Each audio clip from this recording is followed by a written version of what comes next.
ஆகா 2ஆம் அதிகாரம் 22ஆம் வசனம்.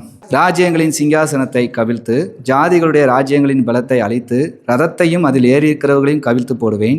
குதிரைகளோட அவைகளின் மேல் ஏறியிருப்பவர்களும் அவரவர் தங்கள் தங்கள் சகோதரனின் பட்டயத்தினாலே விழுவார்கள்.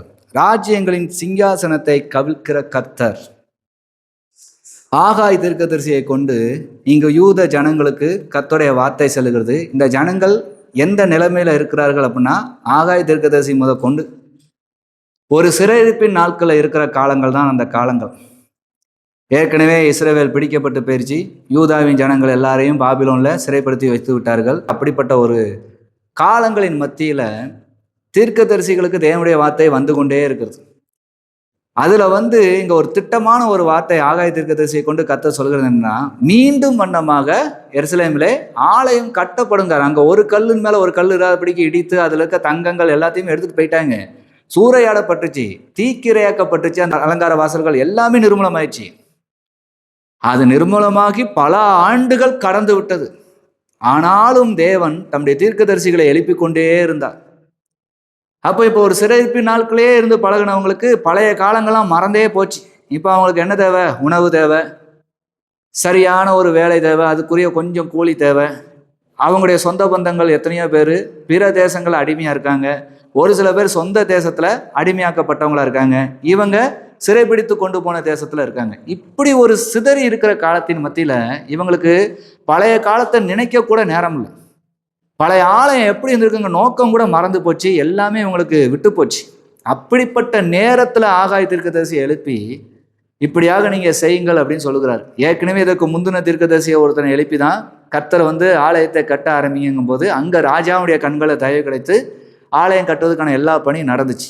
அதற்குள்ளேயே ஒரு சில கூட்டங்கள் இந்த யூதருக்குள்ளே எழும்பி இவர்களால் ஆலயம் கட்டப்படுவதா என்று ஒருத்தருக்கு ஒருத்தர் விரோதமா, ஒரே யூதர்களாக இருந்தாலும் உள்ள 2 கேங்கா பிரிஞ்சிட்டாங்க. ஒருத்தன் கெட்டுவது ஒருத்தனுக்கு பிடிக்கல. எங்களை வச்சுதான் நடக்கணும்னு சண்டை போட்டு கர்த்தர் முன்னிட்டு நடத்த வாய்ப்பில்லாதபடிக்கு எல்லாரும் தடை செஞ்சு நிறுத்த பார்த்தாங்க. அப்படி நிறுத்தப்பட்டுருச்சு. இனிமேல் அதுக்கு ஆண்டுடைய திட்டம் இல்லையோன்னு நினைச்சிட்டு ஏதோ இந்த ஜனங்கள் வாழ்ந்து கொண்டு தங்களுக்கு இஷ்டமானதை, தங்களுக்கு பிரியமானதை, தங்களுக்கு மேன்மையானதான் வாங்கக்கூடிய அனுக்கிரகம் கிடைச்சிச்சு, வாங்கி கொண்டே இருக்கிறாங்க. திடீரென்று பார்த்தா இவர்கள் எண்ணத்தை விதைச்சாலும் விளைச்சல் இல்லை, எதுவுமே இல்லை. ரொம்ப கஷ்டப்படுகிற காலம் வரும்போது தான் என்னன்னு ஆண்டவர்கிட்ட ஜெபிக்கிறாங்க. ஜெபிக்கும் போது ஆகாய தீர்க்கதரிசியை கொண்டு சொல்லுகிறாரு, ஆலயத்தை கட்டுங்கள். ஆலயத்தை கட்டாமல் எதுவுமே நடக்காது என்பதை அந்த ஆகாய தீர்க்கதரிசன புஸ்தகம் 2 அதிகாரம் அதை குறித்தான் சொல்லுது. அப்போ செருபாபேலை அபிஷேகம் பண்ணி அவன் வழியா இந்த காரியங்கள்லாம் நடக்கணும், அந்த ஆசாரியம் நிற்கணும்னு தேவன் இங்கே நிலைப்படுத்தும் போது எல்லாரும் இங்கே யோசிக்கிறாங்க. 2ஆம் அதிகாரத்தில் அதான் எழுதியிருக்கும்.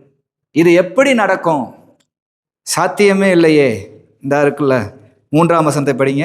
இந்த ஆலயத்தின் முந்தின மகிமையை கண்டவர்களில் உங்களுக்குள்ளே மீந்து இருக்கிறவர்கள் யார்? இப்பொழுது இது உங்களுக்கு எப்படி காண்கிறது? அதற்கு இது உங்கள் பார்வையில் ஒன்றுமில்லாதது போல் காண்கிறது அல்லவா? ஆண்டவர் சொல்லுகிறார். பார்த்தீங்கன்னா ஆகாய தீர்க்கதரிசியை கொண்டு சொல்கிறாரு, இந்த ஆலயத்தின் முந்தின மகிமையை கண்டவர்களை யாராவது உங்களுக்குள்ள மீந்திருக்கீங்களா? அப்போ என்னாச்சு? ஒரு ஜென்ரேஷனே முடியுது. அப்படி மீந்து இருக்கிறவங்க நீங்க இருக்கீங்கன்னா இது இப்பொழுது எப்படி காண்கிறதுங்காரு. அது எப்படி இருந்துச்சு ஆண்டவரே?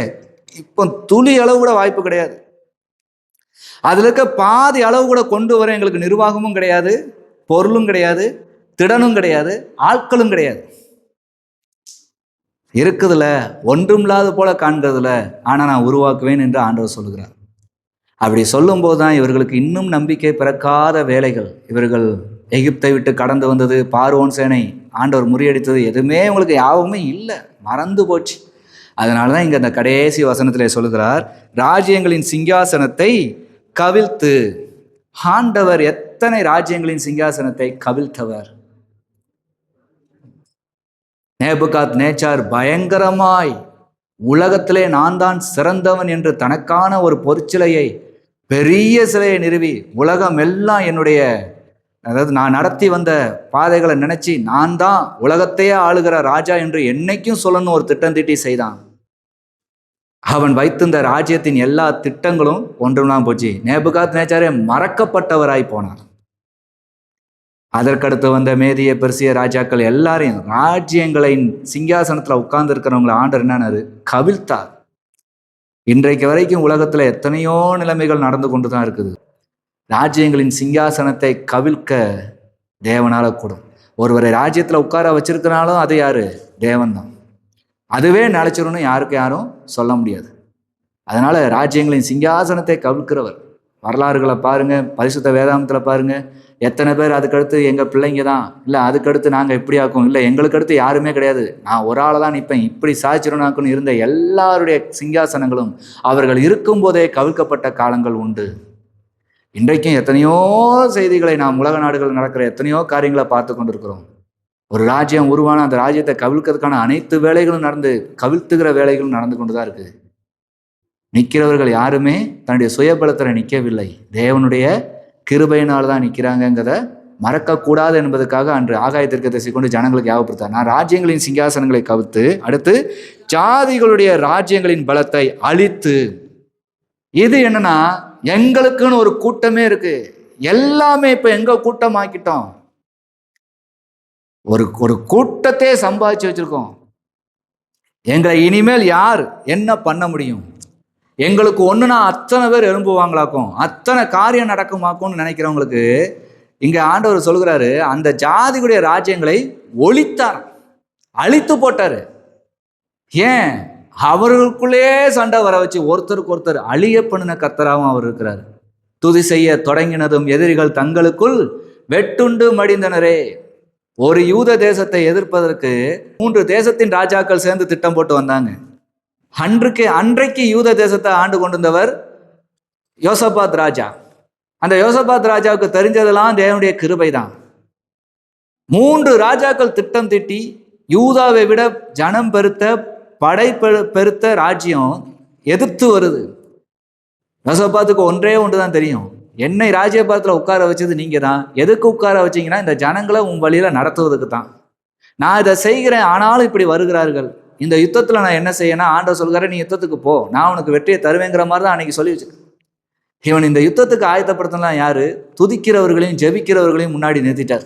ஆயுதங்களை ஏந்தி வச்சவங்களெல்லாம் நிறுத்தல, துதிக்கிறவங்க ஜெபிக்கிறவங்க பிரமாணத்தின்படி நடக்கிறவங்கள முன்னாடி நிறுத்திட்டாரு. நல்லா கத்தரை புகழ்ந்து பாடி துதிச்சுக்கிட்டே இருந்தா என்ன ஆயிடுச்சு? அந்த 3 ராஜாக்களும் எதிர்த்து வரதுக்குள்ள ஒருத்தனுக்கு விரோதம் ஆயிடுச்சு.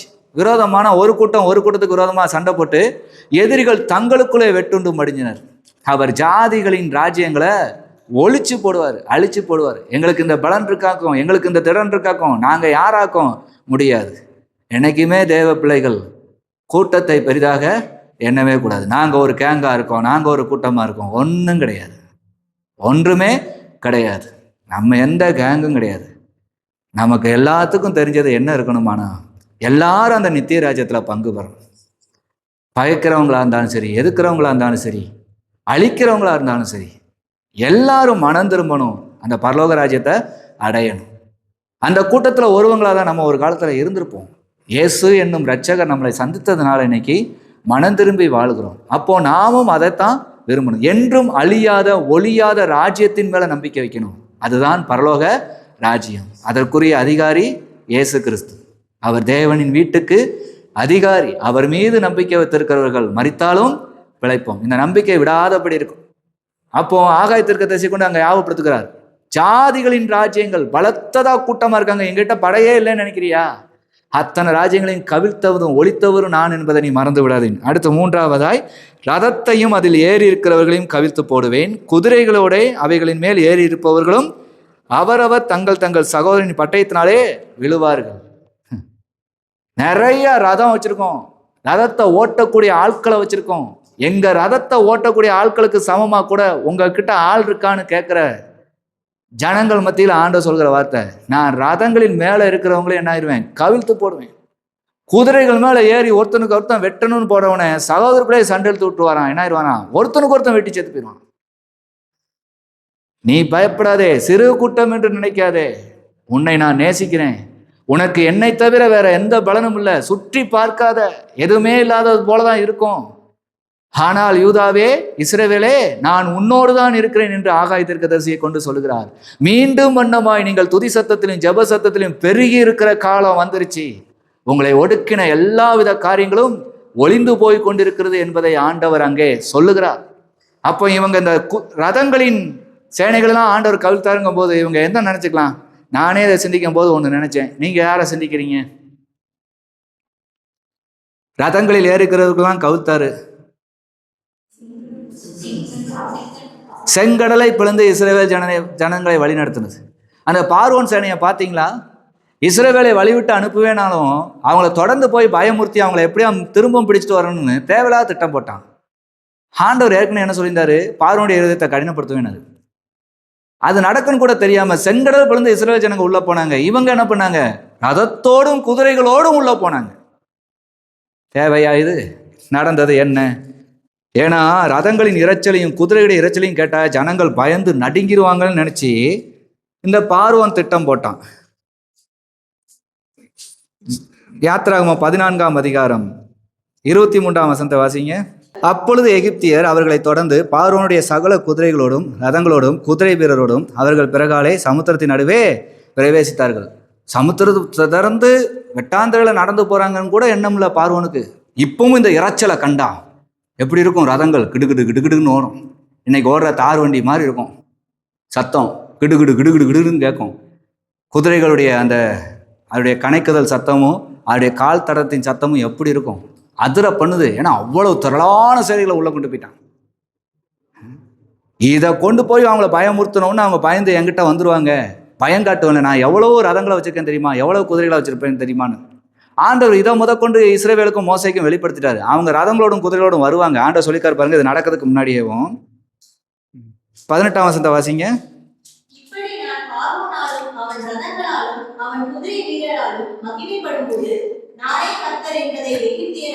எப்படி பார்த்தீங்களா? இவங்க செங்கடல் பக்கத்தில் போகும்போதே ஆண்டவர் வெளிப்பட்டாரு. அவங்க ரதங்களோடும் குதிரைகளோடும் வருவாங்க, உங்களை பிடிக்கிறதுக்கு வருவாங்க. நீ பயப்படாத, நீங்க சும்மா இருப்பீங்க, நான் உங்களுக்காக யுத்தம். செங்கடலை பிளந்து இப்போ உள்ள போய்கிட்டு இருக்காங்க. அதையும் தெரியாம ரதத்தையும் குதிரையும் கொண்டு போய் ஒருத்தனை பயங்காட்டணும்னு நினைச்சா எதை வச்சு வேணா பயங்காட்டணும் ஒருத்தங்க சில பேர் திட்டம் போட்டுருவாங்க. ஆனா எங்ககிட்ட இவ்வளவு இருக்காக்குன்னு திறமையை காட்ட வச்சதே யாரா? ஆண்டவர் தானே.